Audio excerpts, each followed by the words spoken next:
اعوذ باللہ من الشیطان الرجیم بسم اللہ الرحمن الرحیم۔ خواتین و حضرات السلام علیکم ورحمۃ اللہ وبرکاتہ و مغفرتہ۔ پروگرام احکام شریعت کے ساتھ آپ کی خدمت میں ایک دفعہ پھر حاضری کا شرف حاصل ہے۔ کچھ اور پھر کویسچنز پہلے وہ لے لیتے ہیں۔ یہ کہتے ہیں کہ ایک ٹیوب ویل انسٹال کروانے میں 80% حلال مال لگا ہے اور 20% اس میں حرام پیسہ لگا دیا۔ اب جو فصل پیدا ہوگی، فصل کو پانی دیا جائے گا، اس کی کیا شرعی حکم ہے، اور اس فصل سے جو نفع حاصل ہوگا وہ اس کا کیا شرعی حکم ہوگا؟ دیکھیں، یہ مناسب نہیں تھا کہ اس میں حرام پیسہ لگایا جاتا، لیکن بعض اوقات ایسا ہوتا ہے کہ ایک ابتدا میں کوئی حرام کام کیا جائے تو اس کی بنا پر آگے والے کاموں میں حرمت کا کوئی اثر پیدا نہیں ہوتا۔ جیسے خدا نخواستہ کسی نے چھری چرائی، یہ گناہ، پھر اس سے اپنے قربانی کے جانور کو بسم اللہ اللہ اکبر کہہ کر ذبح کیا، تو کسی کا مال بغیر اجازت استعمال کرنا یہ بھی گناہ۔ لیکن کیا وہ جانور حلال ہوگا کہ نہیں، اور اسے گوشت کھانا حلال ہے کہ نہیں؟ بالکل حلال ہے، طیب ہے۔ تو اس کا مطلب یہ ہوا کہ وہ فعل حرام تھا، لیکن وہ فعل حرام کی حرمت دیگر افعال میں، دیگر چیزوں میں سرایت نہیں کرتی ہے۔ ایسے یہاں پر ٹیوب ویل کے اندر اگر حرام پیسہ لگایا، یہ فعل برا تھا، لیکن اس سے جو نکلنے والا پانی ہے وہ بھی طیب ہے، اس سے جو فصل ہوگی اور اس فصل سے نفع وہ سب حلال اور طیب ہوگا۔ لیکن ایسا کیا نہ جائے۔ اگر میں یہ عرض کر رہا ہوں تو اس کا مطلب یہ نہیں ہے کہ ہم اس کو معمولی بنا لیں کہ چلو ٹھیک ہے پھر تو آگے تو سب صحیح ہوگا، یہاں کر لیں۔ ایک مومن کبھی بھی گناہ جرأت کے ساتھ نہیں کرے گا، کیونکہ ہمارے اکابرین نے یہی بیان فرمایا، اور سیدہ عائشہ صدیقہ رضی اللہ تعالی عنہا سے بھی ایک قول منقول ہے کہ مومن اپنے گناہ کو ایسا دیکھتا ہے جیسے بہت بڑا پہاڑ کہ جیسے عنقریب اس کے اوپر گر جائے گا، اور منافق اور کافر اپنے گناہ کو ایسا دیکھتا ہے جیسے ناک پر بیٹھنے والی مکھی جسے وہ آسانی سے اڑا دیتا ہے۔ اس کا مطلب ہے اگر آپ کے خدا نخواستہ آپ کے یا مجھ میں اگر یہ وصف ہے کہ ہم گناہ کرتے ہیں اور اتنا برا محسوس نہیں ہوتا، تو اس کا مطلب یہ ہے کہ ہم میں ایک مومنانہ صفت نہیں ہے، بلکہ کافروں اور منافقوں کا وصف ہم پہ داخل ہو گیا ہے، جو ایمان کے لیے بہت خطرناک ہے۔ اس پر توجہ کرنی چاہیے۔ یہ کہتے ہیں نماز کے بعد بعض لوگ آیت الکرسی پڑھتے ہیں، تو سر پر ہاتھ رکھنا کیا ضروری ہوتا ہے؟ وہ ہاتھ رکھ کے پڑھ رہے ہوتے ہیں۔ دیکھیں، آیت الکرسی پڑھتے ہوئے سر پہ ہاتھ رکھنا کوئی لازم نہیں ہوتا، یعنی کوئی سنت بھی نہیں ہے۔ وہ تو ایک مخصوص دعا ہے جو غم سے بچنے کی ہے، وہ سر پہ ہاتھ رکھ کے پڑھنا مستحب ہوتا ہے، تو لہٰذا یہ کوئی سر پہ ہاتھ رکھنا ضروری نہیں، آپ ویسے ہی آیت الکرسی پڑھیں، برکات حاصل ہو جائیں گی۔ ایک ہی کسی نے کہا کہ چوری کا مال کھاتے ہوئے اگر کوئی بسم اللہ الرحمن الرحیم پڑھ لے تو کیا شرعی حکم ہوگا؟ دیکھیں، مال چوری کرنا گناہ اور اس مال کو کھانا گناہ ہے، لیکن اب یہ ایک الگ چیز ہوتی ہے کہ دیکھیں، کھانے کا فعل جو ہے نا وہ فی نفسی کوئی گناہ نہیں ہے، کھانے کا فعل۔ ہاں، چونکہ چوری کا مال تھا، چوری کا مال کھانا گناہ ہے، لیکن کھانا گناہ نہیں ہے، کیونکہ ہم کھانا کھاتے ہیں اس پہ بسم اللہ پڑھتے ہی ہیں، تو لہٰذا اس پہ جو بسم اللہ پڑھی جائے گی اس کا حکم بہت زیادہ سخت نہیں ہوگا۔ اس میں احتیاطاً یہ کہیں گے کہ آپ تجدید ایمان، تجدید نکاح کریں، لیکن بہت سخت حکم نہیں ہوگا۔ لیکن اگر کوئی شراب پیتے ہوئے پڑھ لے بسم اللہ، جوا کھیلتے ہوئے پڑھ لے، تو کیا جوئے کی کوئی جوازی صورت ہے؟ کوئی شراب کی جوازی صورت ہے؟ نہیں، یہ قطعی حرام چیزیں ہیں، ان پر اگر کوئی بسم اللہ پڑھے گا تو بہت سخت حکم ہے، اور فقہاء نے فرمایا وہ اسلام سے باہر ہو جائے گا، کہ کیونکہ اس نے اللہ کا نام ذکر کر کے بہت بڑی بے ادبی کی ہے۔ گویا کہ اس میں حکم سخت ہوتا ہے اور اس میں حکم تھوڑا ہلکا ہوگا، لیکن وہی جیسے ابھی میں نے بات عرض کی، ایک مومن کو یہ زیب نہیں دیتا کہ وہ اس طرح کے معاملات کرے، اس لیے اجتناب کرنا چاہیے۔ ایک سسٹر نے پوچھا تھا، ایک خاتون حاملہ تھیں، انہوں نے ارادہ کیا کہ اگر میرے لڑکا پیدا ہوا تو میں اس کا نام محمد رکھوں گی۔ اب بچہ ہی پیدا ہوا لڑکا تو اس کا نام محمد علی رکھ دیا ہے، تو کیا یہ صحیح ہے یا صرف محمد نام رکھنا ہوگا؟ کیونکہ ڈاکومنٹس میں ہمیں لکھوانا ہے۔ دیکھیں، صرف محمد نام بھی رکھ سکتے ہیں۔ امام محمد رضی اللہ تعالیٰ عنہ بڑے معروف ہیں، امام اعظم رضی اللہ تعالیٰ عنہ کے شاگرد ہیں، لیکن فقہاء نے فرمایا مناسب نہیں ہے کہ اس سے پکارا جائے، اور پھر بعض اوقات آدمی کچھ غلط باتیں بھی کہہ دیتا ہے، نام لے کے فلاں تو ایسا ہے، فلاں تو ایسا ہے، اس لیے بہتر ہے کہ اس کے ساتھ ایک اور نام رکھا جائے، نام محمد ہو، نیت کریں، اور پکارنے کے لیے اس کے ساتھ دوسرا بھی رکھ دیں۔ جیسے میرا نام محمد ہے اور اکمل پکارنے کے لیے، تو میں ملا کے لکھ لیتا ہوں محمد اکمل۔ تو اسی طرح یہاں پر بھی ہے کہ محمد علی نام رکھا ہے، کوئی مسئلہ نہیں ہے کیونکہ اس میں محمد شامل ہے، ڈاکومنٹس میں آپ یہ رکھ سکتی ہیں، اور جو آپ نے ارادہ کیا تھا اللہ کی بارگاہ میں اس ارادے پر بھی کوئی آپ کی یعنی اس کی مخالفت نہیں کہلائے گی کہ آپ کی گرفت ہو۔ ایک یہ کہتے ہیں کہ گورنمنٹ کی طرف سے عوام کے لیے کچھ مفت راشن دیا جاتا ہے، اور جن کو دیا جاتا ہے سٹورز پہ وہ دیتے ہیں، دینے کے بعد بھی کچھ بچ جاتا ہے تو ہم اس سے پھر بعد میں وہ پرچیز کر لیتے ہیں، یہ پرچیز کرنا کیسا ہے؟ میں اس کا جواب دیتا ہوں، لیکن ایک کالر منتظر ہیں۔ السلام علیکم۔ السلام علیکم۔ السلام علیکم۔ شاید لائن ڈراپ ہو گئی ہے۔ تو اب اس کا جواب یہ ہے کہ دیکھیں جب گورنمنٹ نے غریبوں کے لیے کچھ رکھا ہے تو وہ اس کا مطلب ہے کہ سیل پرچیز کا سامان ہے ہی نہیں۔ اسٹور والا کیسے بیچ رہا ہے؟ اس کا مطلب یہی ہے کہ وہ خیانت کر رہا ہے کہ پہلے وہ دیکھ لیا لوگ آگئے، غریب اور کوئی نہیں آیا تو اس نے باقی مال بیچ کر اپنی جیب میں رکھا، تو یہ اس کا مال ہی نہیں ہے، وہ گناہ گار ہوا، امانت میں خیانت کا مرتکب ہوا، اور اس کے لیے وہ پیسہ بالکل حرام ہے۔ اور خریدنے والے کو اگر پتہ ہے کہ یہ اس کا مال نہیں ہے تو کیسے خرید سکتے ہیں؟ جب تک ہمیں سامنے والے کے مال کے مالک ہونے کا یقین نہ ہو، یعنی کم از کم اس کے خلاف کوئی ثبوت نہ ہو۔ جیسے ہم دکانوں پہ جاتے ہیں تو ہم یہ کوئی پوچھتے ہیں تیری ملکیت میں مال ہے، لیکن خلاف پر اگر دلیل قائم ہو جائے تو پھر تو شرعاً جائز نہیں ہے۔ ایک آدمی آپ کو لیپ ٹاپ آ کر دے اور کہے یار میں چوری کر کے لایا ہوں، مجھ سے سستا خرید لو، تو اب آپ کو پتہ چل گیا نا، اب آپ نہیں لے سکتے۔ ایسے ہی اس سے پرچیزنگ نہیں کر سکتے ہیں کیونکہ آپ کو پتہ ہے یہ غریبوں کا حق تھا، یہ مفت میں دینا تھا، لہٰذا خریدنے والا بھی گناہ گار اور بیچنے والا بھی گناہ گار۔ ہاں اگر گورنمنٹ کی یہ پالیسی بن جائے، خود گورنمنٹ یہ اناؤنس کر دے کہ جو بچ جائے گا اس کو سیل کیا جائے گا اور وہ پیسہ گورنمنٹ کے خزانے میں جائے گا، تو اب تو یہ قانونی حیثیت ہو گئی، اس میں کوئی مسئلہ نہیں ہے۔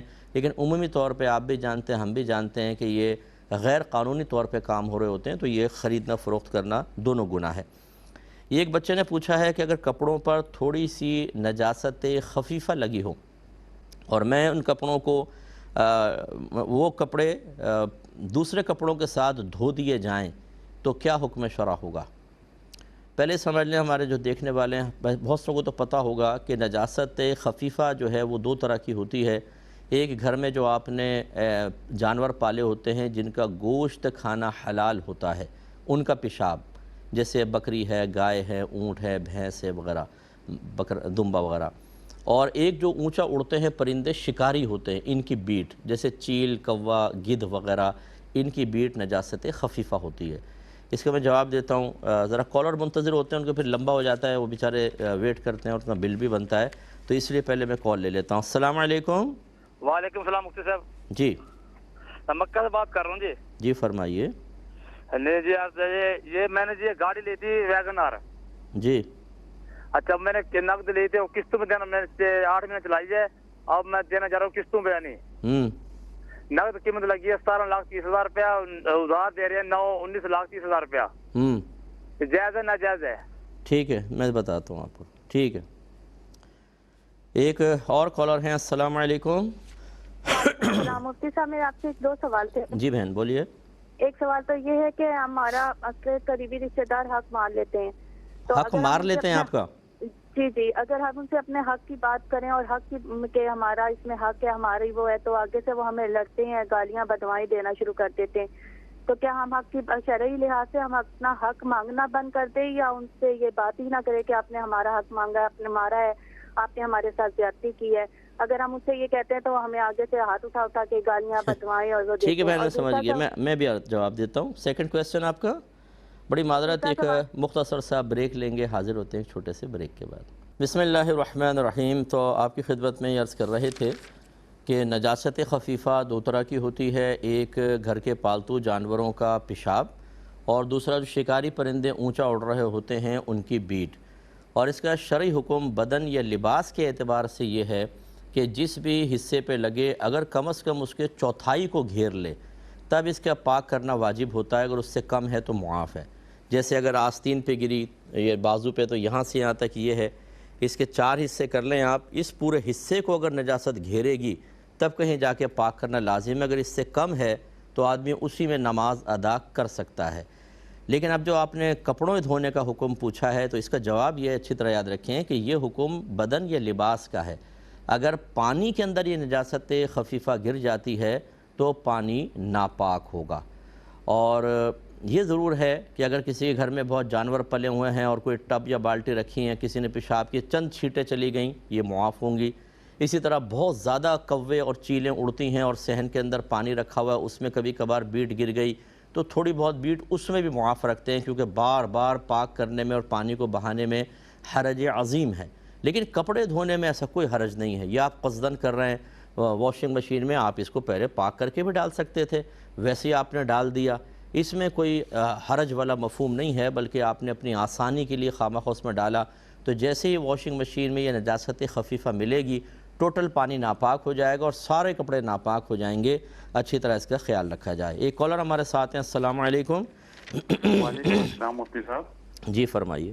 مفتی صاحب میرا سوال یہ تھا کہ ایک بزنس ہے جو اون کرتے ہیں ایک نان مسلم، جی اچھا اس میں یہ ہے کہ 10 ملین کی انویسٹمنٹ ہے اور 10 ملین کی انویسٹمنٹ پہ آپ کا جو پروفٹ ہوگا دیٹ از فرام 1.5 to 1.75، لیکن یہ کہ کوئی فکس نہیں ہوگا۔ میرا پوچھنا یہ ہے کہ یہ اسلامک پوائنٹ آف ویو سے جائز ہے اس کا منافع لینا، رادر کے کیونکہ جو پہلے 10 ملین کا اماؤنٹ ہے وہ کسی بینک میں رکھا ہوا ہے یا نیشنل سیونگ میں رکھا ہوا ہے، یعنی وہ آپ کو کام کی نوعیت نہیں بتا رہا کہ کیا کرنا ہے، بس انویسٹمنٹ کر دیں آپ کو اتنا پروفٹ دے دیں؟ نہیں سر، جی مفتی صاحب کام کی نوعیت بھی بتا رہے ہیں۔ کام کی نوعیت یہ ہے کہ رننگ جو بزنس ہے وہ ایک مارٹ سمجھیں، ایک مارٹ ہے وہ۔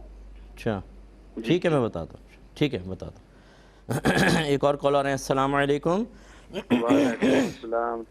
جی سر، مفتی صاحب میں اور میرا بیٹا ہم سیلری جو ہے نا وہ میں اپنی بیوی کو دے دیتا ہوں، لیکن اب قربانی جو ہے وہ میں کروں گا یا اس کی طرف سے ہوگی، یہ پوچھنا۔ ٹھیک ہے، میں بتاتا ہوں آپ کو انشاءاللہ۔ میں عرض کرتا ہوں، یہ لے لیتے ہیں پہلے۔ ایک تو انہیں بھائی نے پوچھا کہ انہوں نے کوئی گاڑی پرچیز کی تھی، اب اگر نقد دیتے ہیں تو وہ کم میں بکتی ہے، اگر قسطوں پہ دیتے ہیں تو زیادہ ان کو پیسہ ملنے کی امید ہے، تو کیا قسطوں پہ دے سکتے ہیں؟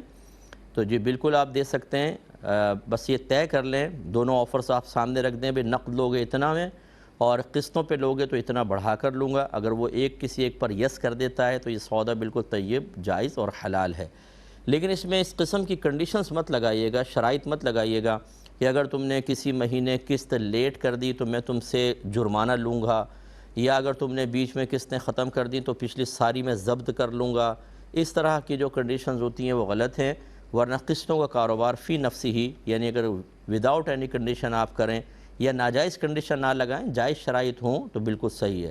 اس کا مطلب یہ ہوا کہ اگر قسطوں کو کوئی کاروبار کرنا چاہتا ہے اور اس میں کچھ شرائط لگانا چاہتا ہے تو ان شرائط کو لکھ کر پہلے کسی اچھے مسند مفتی صاحب سے تائید لے لے، ان کو چیک کروا لے۔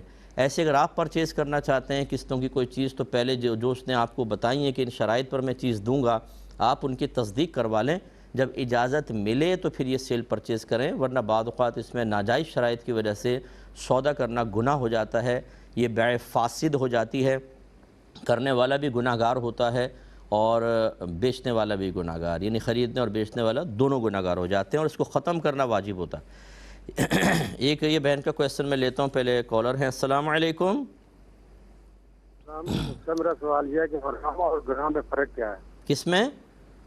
گناہ اور حرام میں فرق کیا ہے؟ اچھا، گناہ اور حرام میں، ٹھیک ہے۔ اور میرا سوال یہ ہے کہ جب عشاء کی نماز بغیر پڑھے سو جائے، تہجد کے ٹائم ادا پڑھی جائے گی یا قضا پڑھی جائے گی؟ اچھا ٹھیک ہے، میں عرض کرتا ہوں۔ ایک اور کالر ہیں، السلام علیکم۔ وعلیکم السلام۔ جی بہن۔ جی میرا کویشچن یہ ہے کہ قربانی کا جانور جیسے کہ گائے خریدتے ہیں اس میں ایک ہی کا ہوتا ہے قربانی کا کہ 6 بچتے ہیں، کیا اس میں عقیقے کا شامل کر سکتے ہیں؟ ٹھیک ہے، اور ٹھیک ہے میں عرض کرتا ہوں۔ ایک بہن نے فرمایا کہ ہم بعض اوقات لوگوں کو کوئی چیز دیتے ہیں تو وہ ہمارا حق مار لیتے ہیں، اب ہم مطالبہ کرتے ہیں کہ چیز واپس کریں تو وہ لڑتے ہیں اور بد دعائیں دینا شروع کر دیتے ہیں، تاکہ یہاں تک کہ ہم مانگنا بند کر دیں، خاموش ہو جائیں، اور اگر مانگیں تو پھر یہ لڑائی جھگڑا فتنہ فساد کیا حکم شرع ہوگا۔ دیکھیں اس طرح کرنا سخت ناجائز اور گناہ ہے۔ اگر آپ نے کسی کو رہنے کے لیے مکان دے دیا، جیسے رشتہ دار ہوتے ہیں وہ قبضہ کر کے بیٹھ گئے اور آپ کہہ رہے ہیں واپس کرو اور بد دعائیں دینے لگ جائیں، جو ہمیں تو بے گھر کر رہے ہیں، ہم کہاں جائیں گے اٹھ کر، بھائی کہیں پر بھی جاؤ، دوسرا آدمی، اس کا مطلب ہے آپ کو 10-10 سال 20-20 سال قربانیاں دیتا رہے، آپ نفع حاصل کرتے رہیں، اور پھر یہی آپ اولاد کے اندر منتقل کر جائیں کہ بیٹا ہم نے بھی قبضہ کر کے رکھا، اب تم بھی قبضہ کر کے اور ساری زندگی اس کو استعمال کرو، تو وہ شخص تو بیچارہ محروم رہا۔ کیا اس کی ضرورتیں نہیں ہیں؟ کیا وہ اپنی مرضی سے اپنی چیز میں تصرف نہیں کر سکتا؟ اور پھر اگر وہ مطالبہ کرے تو آپ احسان فراموشی کرتے ہوئے، طوطا چشمی کرتے ہوئے اور ایک غلط فطرت کا مظاہرہ کرتے ہوئے اس سے لڑیں جھگڑیں اور بددعائیں دیں۔ ایسے لوگوں کا انجام بڑا دردناک ہے۔ یہ میں پہلے بھی آپ کو یہ روایت عرض کر چکا ہوں، اگرچہ یہ زوجہ کے بارے میں ہے لیکن حکم عام ہے۔ نبی کریم صلی اللہ علیہ وسلم ارشاد فرماتے ہیں، یہ بخاری کی روایت آپ کو عرض کر رہا ہوں، سرکار نے فرمایا کہ میں نے جہنم میں اکثر عورتیں دیکھیں، یعنی جہنم میں زیادہ تعداد عورتوں کی دیکھی۔ تو پوچھا گیا یا رسول اللہ صلی اللہ علیہ وسلم کس وجہ سے؟ آپ نے فرمایا اس لیے کہ وہ ناشکری کرتی ہیں اور احسان فراموشی کرتی ہیں۔ پوچھا گیا کیا اللہ تعالیٰ کی؟ فرمایا کہ نہیں، شوہر کی۔ پھر فرمایا کہ ایک شوہر بیوی کے ساتھ عرصہ دراز تک اچھا سلوک کرتا ہے، پھر وہ اس سے ایک ناگوار چیز دیکھتی ہے تو کہتی ہے کہ میں نے تم سے کبھی کوئی بھلائی نہیں دیکھی، ما رأیتو خیرن قط، میں نے کبھی تم سے کوئی بھلائی نہیں دیکھی۔ تو اس کا مطلب یہ ہوا کہ اگر بیوی شوہر کی ناشکری کرے، اب یہ بیوی کر رہی ہے اس وجہ سے نہیں، اصل ہے ناشکرہ پن، کسی نے آپ پر احسان کیا، کسی نے آپ کو سہارا دیا، کسی نے آپ کا ٹینشن دور کیا، کسی نے آپ کی قلبی اور ذہنی اذیت کو دور کیا، کسی نے اس وقت جب آپ کو کوئی سہارا نظر نہیں آ رہا تھا اور ہو سکتا کہ آپ اللہ تعالیٰ کی بارگاہ میں کلمہ شکوہ شکایت کیا کہ کفر میں مبتلا ہو جاتے، اس نے آپ کو سہولت فراہم کی۔ اس احسان کا یہ بدلہ ہوتا ہے کہ آپ بددعائیں دینے لگ جائیں اور غلط عمل کرنے لگ جائیں۔ ایسے لوگوں کا انجام آخرت میں بہت برا ہو سکتا ہے اگر اللہ ناراض ہوا اور انہوں نے توبہ نہیں کی تو۔ اس لیے میری بہن، میری آپ سے گزارش ہے، آپ بالکل بند نہ کریں۔ ان کی نہ بددعائیں آپ کے خلاف اثر کر سکتی ہیں، نہ ان کا لڑنا جھگڑنا۔ ایسے لوگوں پر میرا مشورہ یہ، اچھا وکیل کریں اور کورٹ سے کیس کریں، ٹائٹ قسم کا کیس کریں اور ان لوگوں کو باہر کریں، یا اپنا جیسے آپ کا جو حق ہے زمینوں پہ ہے کسی پر اپنی زمینیں حاصل کریں۔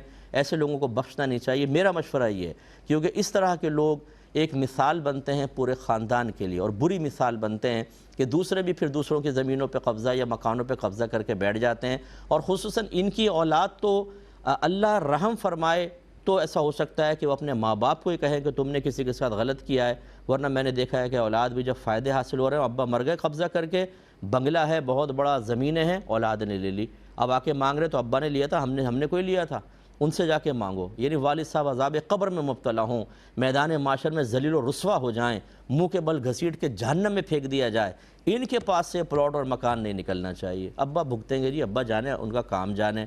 ایسے جب خون سفید ہو جائیں تو کیا ہو سکتا ہے؟ تو اب جو ماں باپ ایسا کر رہے ہیں وہ سوچیں کہ آپ اپنے اولاد کو جو سبق سکھا کر جا رہے ہیں، آپ کے مرنے کے بعد یہ دعا بھی نہیں کرے گی، کیونکہ انہیں پتہ ہے کہ ہمارا باپ، ہماری ماں ایک غاصب تھے، غصب کرنے والے تھے، دوسروں کا حق دبانے والے تھے، وہ گناہگار تھے۔ ان کے دل میں آپ کے لیے کبھی رحم پیدا نہیں ہو سکتا، کبھی خلوص کے ساتھ آپ کے لیے دعا نہیں کر سکتے، کیونکہ آپ ایک مجرم کی حیثیت سے دنیا سے رخصت ہوئے ہیں۔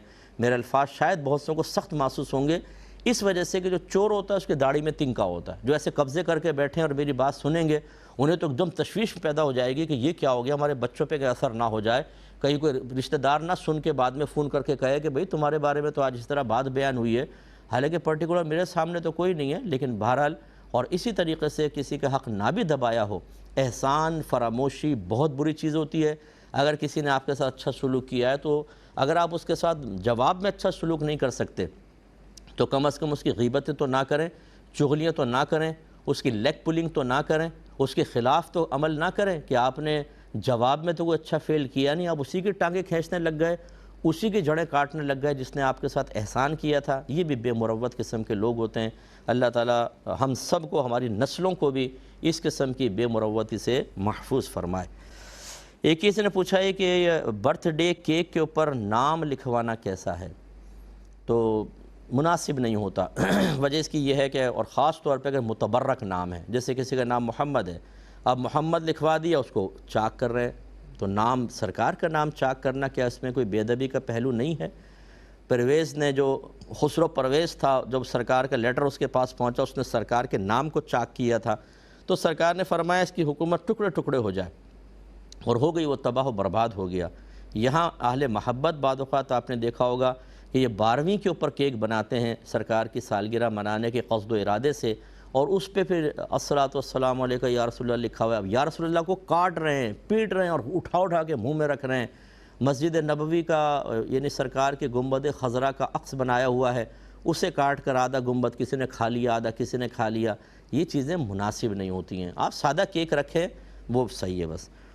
ایک یہ کہتے ہیں کہ یہ بھائی نے پوچھا تھا غیر مسلم کے ساتھ انویسٹمنٹ کے بارے میں۔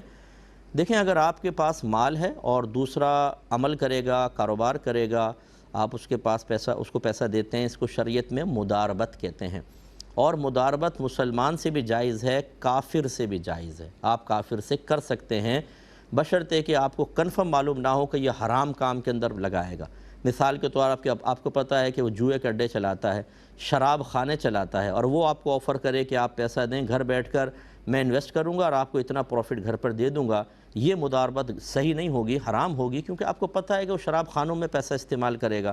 لیکن اگر ایسا نہیں ہے، اس کی جائز چیزیں ہیں، تو پھر بالکل آپ انویسٹمنٹ کر سکتے ہیں، اور اس میں یہ یاد رکھیے گا کہ آپ کو پروفٹ پرسنٹ میں طے کرنا ہوگا کہ یہ آپ میرا رننگ کاروبار ہے، کوئی ان کا بزنس ہے، اس میں آپ لگا سکتے ہیں، اور رننگ میں صورت یہ ہوگی کہ وہ اس پیسے سے مال خرید کر اسی سٹور میں مزید ڈال دے گا۔ اب حساب کتاب کرنا اس کا کام ہے کہ جب آپ کا یہ مال بکتا ہے اس سے جو پروفٹ ہوتا ہے اس میں جو آپ ریشو طے کریں، 50-50 کریں، 60-40 کا ریشو سے کریں، اس طرح آپ کر سکتے ہیں۔ تو غیر مسلم سے بہرحال کاروبار کرنا منع نہیں ہوتا، مداربت اور شرکت اس کے ساتھ بھی جائز ہے۔ ایک یہ کہتے ہیں کہ میں اپنی سیلری بھی اور میرا بیٹا بھی سب بیوی کو دے دیتے ہیں، تو قربانی کس پر واجب ہوگی؟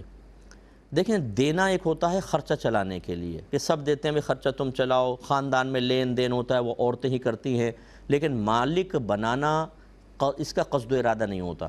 اگر تو مالک بنانے کا ارادہ نہیں ہے تو یاد رکھیں بیٹا سیلری دے یا آپ دیں پھر بھی آپ ہی اس کے مالک رہیں گے۔ خرچ کا اختیار بیوی کو خالی حاصل ہے، لہٰذا آپ لوگ اپنا حساب و کتاب کریں گے۔ اور اگر ارادہ یہی ہوتا ہے کہ ہم ٹوٹل مالک بنا دیتے ہیں، جیسا مرضی خرچ کرو، اور اس کی علامت یہ ہوگی کہ پھر اگر وہ گھر کے اندر خرچ نہ کریں بلکہ شاپنگ کر لیں، اپنے کپڑے خرید کر لے آئیں، اس سے گاڑی خرید لیں، اس سے کوئی اور چیز خرید لیں، تو آپ کو منع کرنے کا حق حاصل نہیں ہے، کیونکہ وہ مالکہ ہیں۔ اور اگر آپ کو ناگوار گزرتا ہے، اگر آپ اس پہ آبجیکشن کرتے ہیں، تو اس کا مطلب یہ اس بات کی علامت ہے کہ آپ مالک بنانا نہیں چاہتے بلکہ خرچ کا اختیار دیا ہے۔ اس صورت میں آپ کو اپنا حساب و کتاب خود کرنا ہوگا، اور اگر بیوی کو مالک بنا دیا ہے، اس کی علامات ظاہر ہیں، تو پھر بیوی مالکہ ہیں، قربانی ان پر واجب ہوگی۔ ایک مختصر سا بریک لیں گے، ہمیں یقین ہے ہمارے ساتھ۔ ایک بھائی نے پوچھا تھا کہ گناہ اور حرام میں کیا فرق ہے؟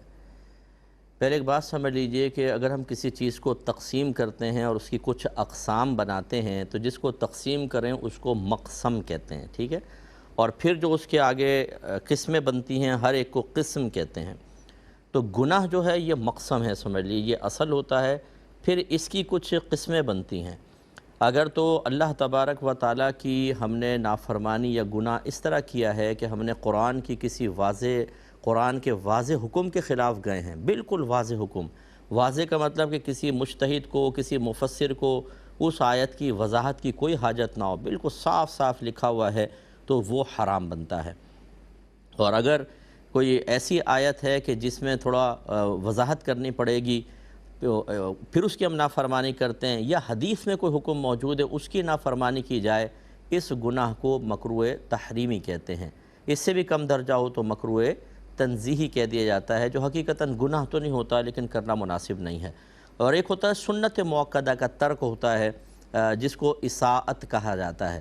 تو اگر سمجھ لیجئے کہ فرض کو ترک کیا تو حرام بنتا ہے، واجب کو ترک کیا تو مکروہ تحریمی بنتا ہے، سنت موقدہ کو ترک کیا تو اساءت بنتا ہے، اور یہ تینوں کو کیا کہیں گے؟ گناہ۔ اس کا مطلب گناہ مقسم ہے، اس کی ایک قسم حرام، ایک قسم مکروہ تحریمی، ایک قسم سنت موقدہ کے ترک کی عادت۔ تو امید ہے کہ آپ بات سمجھ گئے ہوں گے۔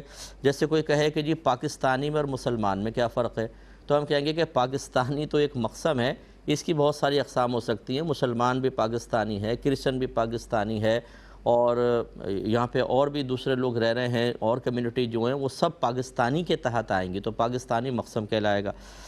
ایک بھائی نے کہا کہ اگر کوئی عشاء پڑھے بغیر سو گیا اور پھر تہجد کے وقت اس کی آنکھ کھلتی ہے تو کیا یہ نماز ادا پڑھیں گے یا قضا پڑھیں گے؟ دیکھیں مغرب کا وقت ختم ہوتا ہے تو عشاء کا وقت اسٹارٹ ہو جاتا ہے، اور پھر طلوع فجر تک، یعنی فجر کی جو اذان جس کو آپ کہتے ہیں، طلوع فجر تک عشاء کا وقت رہتا ہے۔ لہٰذا اگر آپ تہجد کے ٹائم پر بھی اٹھتے ہیں، جس کو آپ تہجد کا ٹائم کہتے ہیں، بالکل رات کا آخری پہر، اس وقت بھی عشاء کا وقت باقی ہوتا ہے۔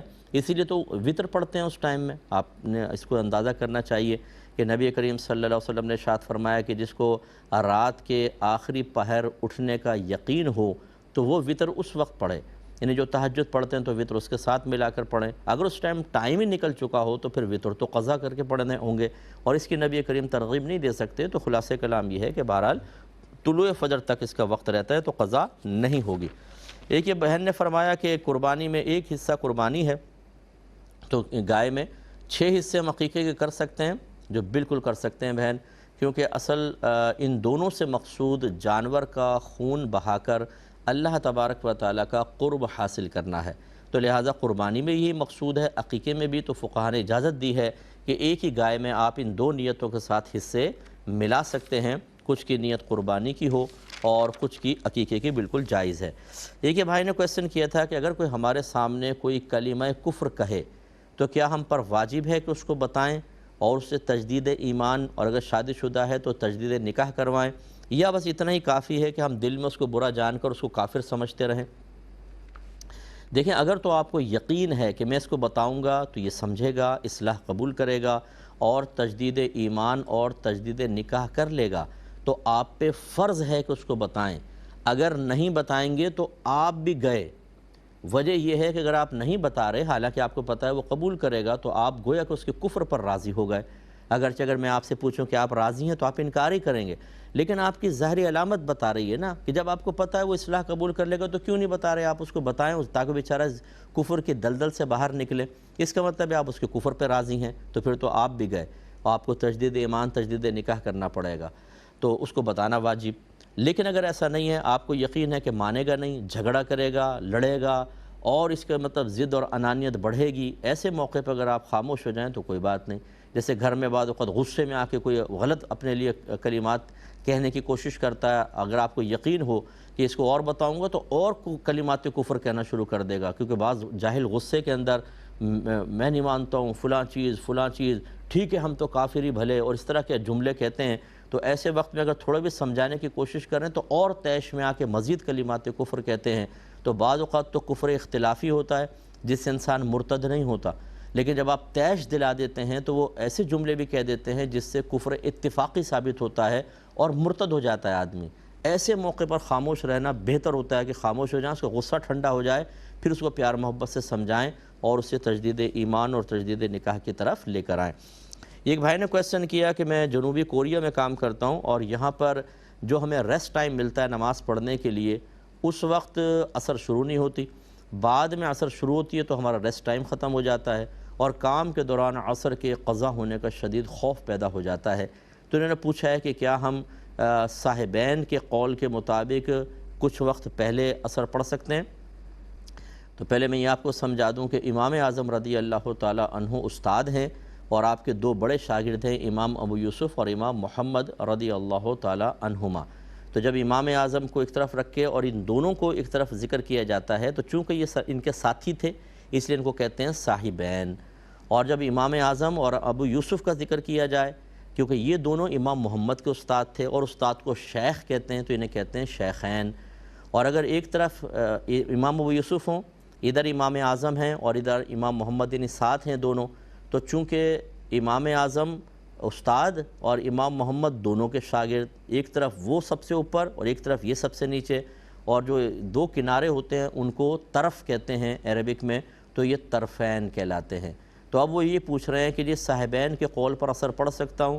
اس کا مسئلہ بھی سماعت فرما لیں کہ زوال کے بعد جب چیزوں کا سایہ ایک مثل پہنچ جائے، ایک مثل یعنی جیسے 1 فٹ کی ہے تو 1 فٹ، اور یہ تھوڑا لمبا ہو جائے گا لیکن میں تھوڑا سا سمجھا رہا ہوں، 1 فٹ سے تھوڑا سا زیادہ سمجھ لیں، آسان بس آپ کو بتا رہا ہوں، تو یہ 1 مثل ہو گیا، اس پر صاحبین کے نزدیک عصر سٹارٹ ہو جاتی ہے، لیکن امام اعظم کہتے ہیں کہ ابھی نہیں ہوئی۔ امام اعظم کے نزدیک جب چیزوں کا سایہ ڈبل ہوتا ہے جس کو 2 مثل کہتے ہیں تب عصر حنفی سٹارٹ ہوئی۔ اب ان کا کہنا یہی ہے کہ اگر ہم امام اعظم کے قول کے مطابق عصر پڑھیں تو اس ٹائم ریسٹ ٹائم ختم ہو جاتا ہے اور نماز کے قضا ہونے کا خوف ہے۔ صاحبین نے اس سے پہلے اجازت دی ہے عصر پڑھنے کی، ان کے نزدیک عصر کا وقت شروع ہو جاتا ہے اور وہ ہمارا ریسٹ ٹائم ہوتا ہے، تو کیا اس میں پڑھ لیں یا نہ پڑھ لیں؟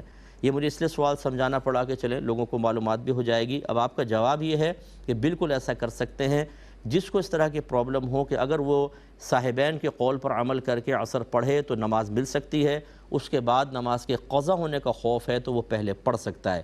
لیکن ہمیشہ یاد رکھیں کہ بہتر یہ ہوتا ہے کہ آپ کسی مستند مفتی صاحب سے مشورہ کر لیں، کیونکہ ہو سکتا ہے آپ اپنے جو عذر سمجھ رہے ہوں کہ میرے ساتھ عذر ہے، میں چلو پہلے پڑھ لیتا ہوں، وہ صحیح عذر نہ ہو، تو ایسی صورت میں پھر امام اعظم کے قول کے مطابق آپ کو عصر ادا کرنی ہوگی۔ پہلے ادا کریں گے تو چونکہ عصر کا وقت ہی نہیں ہوا، آپ کی نماز ہی نہیں ہوگی۔ لیکن جو بھائی نے پوچھا ہے، میں نے اس کو جو اسٹڈی کر لی تھی، تو ان کے نزدیک ان کے لیے عصر کی نماز پڑھنا اول وقت میں یا ایک مثل پر جائز ہے۔ ایسی سعودی عرب کے اندر ہوتا ہے کہ لوگ دکانوں پر ہوتے ہیں، دکانیں بند ہو گئی، وہاں عصر ایک مثل پر ہو رہی ہے، ٹھیک ہے نا، اور جب وہ واپس آ جاتے ہیں عصر حنفی بعد میں ہو رہی ہے، اس وقت دکان سے بعض اوقات امپلائی کو موقع ہی نہیں ملتا نماز پڑھنے کا، تو پھر وہ مثل اول پر عصر حنفی پڑھ سکتا ہے، اس کو اجازت ہو جائے گی کیونکہ مجبوری ہے۔ ایک ہی کہتے ہیں کہ یہ ایک پوسٹ کسی نے کہا کہ یہ ڈالی ہوئی ہے، اس کا شرعی حکم بتا دیں۔ اب پہلے اس کو سماعت فرما لیں کہ اللہ نے روزوں کے بارے میں جو ارشاد فرمایا، یا ایھا الذین آمنوا کتب علیکم الصیام کما کتب علی الذین من قبلکم لعلکم تتقون، اے ایمان والو تم پر روزے اسی طرح فرض کیے گئے جیسے تم سے پہلے والوں پر فرض کیے گئے تاکہ تم پرہیزگار ہو جاؤ۔ اب اس آیت کے تناظر میں کسی نے ایک مذاقیہ پوسٹ بنا کر یوں ڈالی ہے، اے پاکستان والو، سائیکل کی سواری تم پر فرض کر دی گئی جیسے تمہارے باپ دادا پہ فرض کی گئی تاکہ تم صحت مند رہو، اس کا حکم کیا ہے؟ دیکھیں، میں تمام جو ٹک ٹاک سے وابستہ ہیں یا فیس بک پر، اور وہ اپنی فالوونگ بڑھانے کے لیے اور چند ٹکے کمانے کے لیے، یہ تھوڑی سی اپنی شخصیت کو لوگوں میں متعارف کروانے کے لیے دین کو بیس بناتے ہیں، میں آپ سب سے گزارش کرتا ہوں کہ آپ اپنے آپ کو تباہ مت کریں۔ دین کے ساتھ مذاق کریں گے، دنیا بھی تباہ ہو جائے گی، آخرت بھی۔ ذلیل و خوار ہوں گے دنیا کے اندر، اور مرنا موت اتنی شدید ہوگی کہ آپ تصور نہیں کر سکتے، اور طویل عذابات قبر، اس کے بعد میدان معاشر میں ذلت و رسوائی قابل دید ہوگی، اور اللہ ناراض ہوا تو جہنم میں کئی ہزار برس جلنا پڑے گا۔ دین کو مذاق کا نشانہ نہ بنائیں۔ یہ ایک آیت کا صریح مذاق ہے کہ اللہ تعالیٰ نے جو بیان فرمایا آپ اس کا مذاق کر کے، اور فرض کی گئی تم پہ سائیکل، یہ کس کا خطاب کس کا، یہ بتائیں کون کلام کر رہا ہے؟ آپ نے اس کا مطلب اللہ کی طرف ہی منسوب کر دیا نا، اگرچہ آپ نے لکھا نہیں ہے، لیکن وہی اللہ نے روزوں کے بارے میں کہا، آپ نے گویا کہ تم پر سائیکل فرض کر دی گئی۔ فرض کا مطلب آپ کو پتہ ہے کیا ہے؟ یعنی جھوٹ اللہ کی طرف منسوب کرنا اور مذاق اڑانا ایک آیت کا۔ ایسا شخص جو ہے وہ دائرہ اسلام سے خارج ہے، اور جس کو پتہ ہے کہ کس نے پوسٹ بنائی، اس سے قطع تعلق واجب ہے جب تک وہ اعلانیہ گناہ نہ کرے۔ اگر میری بات وہ سن رہا ہے تو ایسی ایک پوسٹ بنائے، اس میں اپنے جرم کا اقرار کرے اور توبہ کرے، اور جتنے لوگوں تک یہ پہنچی، جتنے اس پہ ہنسیں گے، جتنا اس کو آگے فارورڈ کریں گے، سب کا وبال اس شخص کے اوپر ہوگا۔ ایسا نہ کریں۔ اور ایسی جو لڑکیاں مختلف جگہوں کے اوپر اپنے جسم کی نمائش کر کے اپنی فالوونگ بڑھا رہی ہیں، وہ بھی خطرناک معاملہ کر رہی ہیں، اپنی آخرت کی بربادی کا سامان ہے۔ ہو سکتا ہے میری بات کسی کے دل پر اثر کر جائے، جس کی امید مجھے تھوڑی کم ہے، کیونکہ لوگ ایسے ماحول میں رہتے ہیں کہ ہدایت قبول کرنا ان کے لیے تقریباً ناممکن ہو جاتا ہے۔ وہ مولویوں کا مذاق اڑانے والے لوگ ہوتے ہیں، اور وہ سمجھتے ہیں کہ اللہ کے نبی کے وارثین کی بات مان کر ہماری زندگیاں تنگ ہو جائیں گی۔ یہ قبر بتائے گی آپ کو کہ آپ کی پہلے زندگی تنگ تھی یا اب تنگ ہوئی ہے، اور میدان محشر آپ کو بتائے گا کہ آپ کی آزادی کا مفہوم کیا تھا۔ جہنم کی گہرائیاں آپ کو بتائیں گی کہ آپ کے لیے وہاں پر کس طرح تنگیاں تیار کی گئی ہیں اگر اللہ آپ سے ناراض ہوا۔ ہماری یہ خواہش ہرگز نہیں ہے کہ ہمارا کوئی بھی مسلمان بچہ بچی ان حرکتوں میں ملوث ہو کے معاذ اللہ ان عذابات کا شکار ہو۔ میری دعا ہے اللہ تعالیٰ ہدایت عطا فرمائے۔ کوئی ایسا مر جائے گا، اگر مسلمان مرا اس کے لیے دعا بھی کریں گے انشاءاللہ، لیکن جب آپ اپنے ساتھ مخلص نہیں ہوں گے، آپ کو اپنی آخرت کی فکر نہیں ہوگی، دوسرا فکر کرے تو کیا ہے؟ آپ لوگوں کو فکر کرنی چاہیے۔ تو بہرحال اس قسم کی پوسٹ کو فارورڈ کرنا یہ بھی گناہ اور بنانا بھی گناہ، اور دائرہ اسلام سے انسان باہر ہو جائے گا۔ ایک بھائی نے کہا ہم ایک سرکاری ادارے میں کام کرتے ہیں، تو ہم 8 اہلکار دوپہر کا کھانا ساتھ کھاتے ہیں اور پیسہ ملا کے کرتے ہیں۔ اب یہ کہتے ہیں میں جانتا ہوں ہم میں جو 4 ہیں نا یہ رشوت لیتے ہیں، اور وہ پیسہ ملا کے کھانا ساتھ ہی آتا ہے اور ہم ساتھ کھا رہے ہوتے ہیں۔ اب ہم ساتھ کھا سکتے ہیں کہ نہیں؟ جواب یہ ہے کہ بالکل آپ کھا سکتے ہیں، ٹھیک ہے۔ یہاں تقویٰ نہیں دیکھا جاتا۔ یہ دور ایک ایسا ہے کہ اس میں فتوے کا دور ہے۔ مسئلہ یہ ہے کہ جو اس نے پیسے ملائے، آپ کو کیا کنفرم کہ رشوت کے ملائے؟ آپ کو کیا کنفرم کہ اس نے اپنی سیلری کے ملائے ہوں؟ ہو سکتا ہے اس کے پاس ذاتی پڑے ہوں، ایک احتمال ہوتا ہے کہ شاید ایسا ہے۔ ہاں اگر فرض کر لیں اس نے یہاں سے رشوت پکڑی آپ کے سامنے اور کہا یہ لو کھانے کے پیسے، اس میں آپ اجتناب کریں گے کہ بالکل صراحتاً آپ کے سامنے آ گئے اور آپ کہیں گے رشوت کا پیسہ یا نہ ملاؤ بھائی، اپنا دوسرا پیسہ دے دو، یہ آپ بالکل کر سکتے ہیں۔ لیکن اگر آپ کو نہیں پتہ کہ رشوت والا ہے یا دوسرا والا ہے تو اسی سے آپ کو گنجائش پیدا ہوتی ہے کہ بالکل آپ کھا سکتے ہیں۔ اور میری اس بات کی تائید اس چیز سے ہو سکتی ہے، کیا کبھی آپ شادی بیاہ میں جا کر پوچھتے ہیں کہ تم نے یہ پیسہ حلال سے لائے ہو کہ حرام سے؟ حالانکہ آپ جانتے ہیں بہت سے ایسے اداروں کے اندر ہوتے ہیں جہاں رشوت لی جاتی ہے، دی جاتی ہے، بلکہ آپ کو بعض اوقات پتہ بھی ہوتا ہے کون کیا کر رہا ہے۔ اسی طرح گھروں میں کھانے کی دعوت ہوتی ہے، ہم کوئی تحقیق کرتے ہیں؟ نہیں کرتے، اسی احتمال کی بنا پر کہ حسن ظن قائم کر لیتے ہیں کہ ہو سکتا ہے حرام مال سے نہ ہو، حلال سے ہو، گنجائش نکل سکتی ہے، لہٰذا ایسا۔ نبی کریم صلی اللہ علیہ وسلم نے بعض اوقات غیر مسلمین کی دعوت کو ان کی دلجوئی کے لیے اور اسلام کی طرف مائل کرنے کے لیے قبول فرمائی، حالانکہ ان کی روزی کے اندر خطرہ ہو سکتا تھا، لیکن یہ میرے آقا صلی اللہ علیہ وسلم نے ایک تعلیم دی، ایک یہود کی روٹی اور پرانے تیل کی دعوت سرکار نے قبول فرمائی۔ یہ اعلیٰ حضرت امام اہل سنت نے لکھا ہے تالیف قلوب کے لیے، ورنہ باقاعدہ ایسا نہیں ہوتا تھا، اور یہ بھی اس وقت جب یہود مدینے میں تھے اور ان کے ساتھ باقاعدہ معاہدہ تھا، تو تب سرکار نے کیا ان کو مائل کرنے کے لیے، لیکن ثابت ہے۔ تو اس کا مطلب یہ ہوا اگر کسی کی روزی میں شک ہے، یقین نہیں، تو آپ کے لیے اس کے ساتھ کھانا پینے کی گنجائش نکل سکتی ہے۔ ہاں جو معظم دینی ہوں، امام صاحب ہیں، عالم صاحب ہیں، کوئی مفتی صاحب ہیں، انہیں اجتناب کرنا چاہیے۔ اگر کوئی آدمی رشوت لینے میں معروف ہے تو اس کے ساتھ نہ کھائے پئیں، ورنہ بلیم آپ کے اوپر انگلیاں اٹھیں گی، لیکن عام لوگوں کے لیے بہت ہی گنجائش ہے اس معاملے میں۔ اب چونکہ تقریباً پروگرام کے وقت ختم ہو رہا ہے تو انشاءاللہ ایک بس یہ میں کویسچن لے لیتا ہوں لاسٹ منٹ میں کہ یہ برتھ کنٹرول پیلز لینا کیسا ہے؟ تو یہ ڈاکٹر سے مشورہ کر کے بالکل، اگر اس میں کوئی سائیڈ ایفیکٹس نہیں ہیں تو یوز کر سکتے ہیں اچھی نیت کے ساتھ۔ زندگی رہی تو نیکسٹ پروگرام میں اچھی نیت کے بھی مفہوم آپ کو عرض کر دوں گا۔ اب اپنے میزبان کو، ہماری کیو ٹی وی کی پوری ٹیم کو اجازت مرحمت فرمائیں۔ آپ ہمارے لیے دعا کیجئے۔ میں آپ سے گزارش کرتا ہوں کہ اپنے اطراف میں اس مہنگائی کے دور میں کوئی ایک سفید پوش فیملی کو تھوڑا بہت راشن وغیرہ پہنچا کر مالی امداد کر کے ان کے بوجھ کو کم کریں۔ اللہ عمل کی توفیق عطا فرمائے، آمین۔ وآخر دعوانا ان الحمدللہ رب العالمین۔